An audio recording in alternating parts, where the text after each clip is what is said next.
how can we let go of the very thing we are wanting without minimizing or downplaying what it is we're wanting, but instead honoring it? Well, the next question I would ask myself is this: can I still want what I want without needing to attach myself to it?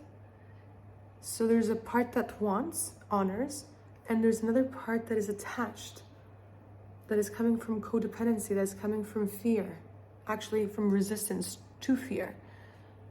And we can have one and not necessarily have the other. So I can choose to want something without needing to be defined by it or being controlled by the very thing I want, or putting the very thing I want above me, therefore actually making it my savior or my villain and placing me in the victim position.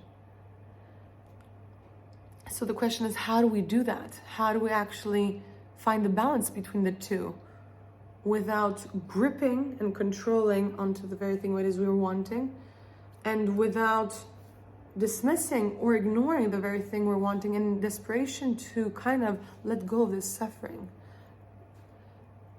What we would need to do is be honest with ourselves and feel to the fullest extent of what it is we're feeling, and allow for us to want what it is we're wanting in that moment.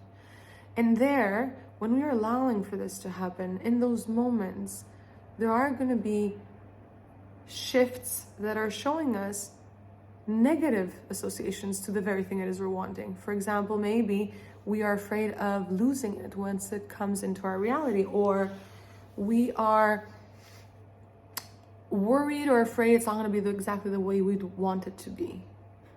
Or we might be thinking thoughts like, if it does come in, maybe I'll have to lose something else. And so these are all excuses and fears that we have not emotionally responded to yet, and we're using those as an excuse to not bring in what it is we're wanting. Because on the conscious level, we could say I want it, but if on the subconscious level there's fear, we're actually pushing the very thing we're wanting away. So in order to create alignment of both conscious and subconscious and what it is we are wanting to experience, we would want to address our subconscious fears, which means we would need to be really authentic, honest, and raw with what it is we are hiding from ourselves. So all these little thoughts that may come up, because we are usually, we're wired to fight, flight, freeze, and avoid, project, deflect, do all these things with whatever we have associated as negative, that we are stunting our growth and not allowing for electromagnetic field to open.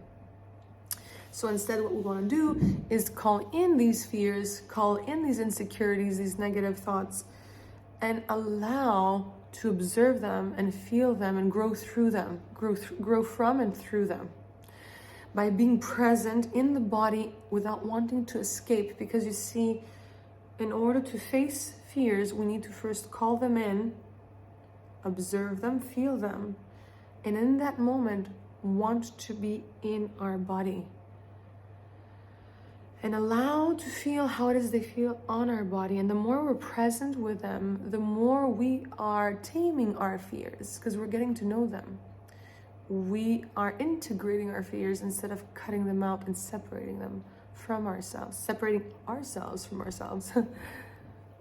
Because fears are just directing us to potential growth that we have not explored yet. That is who we are, more and more of who we are. This is resistance to fear. Once we are wanting to call fear in, we are integrating more and more of who we are.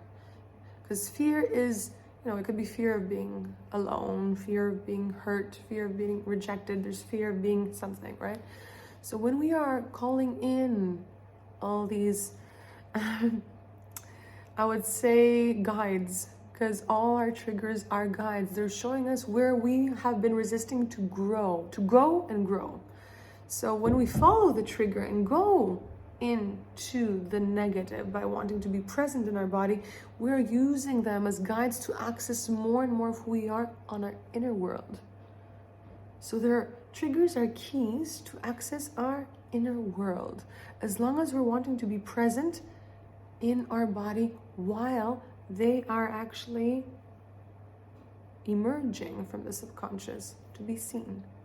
So when they come up, they're actually coming up because we have asked to love ourselves, or we have asked for a fulfilled version of ourselves or life, and therefore they're coming up so that we can embrace more and more of who we are and actually experience this fulfilled version of ourselves, experiencing this fulfilled life.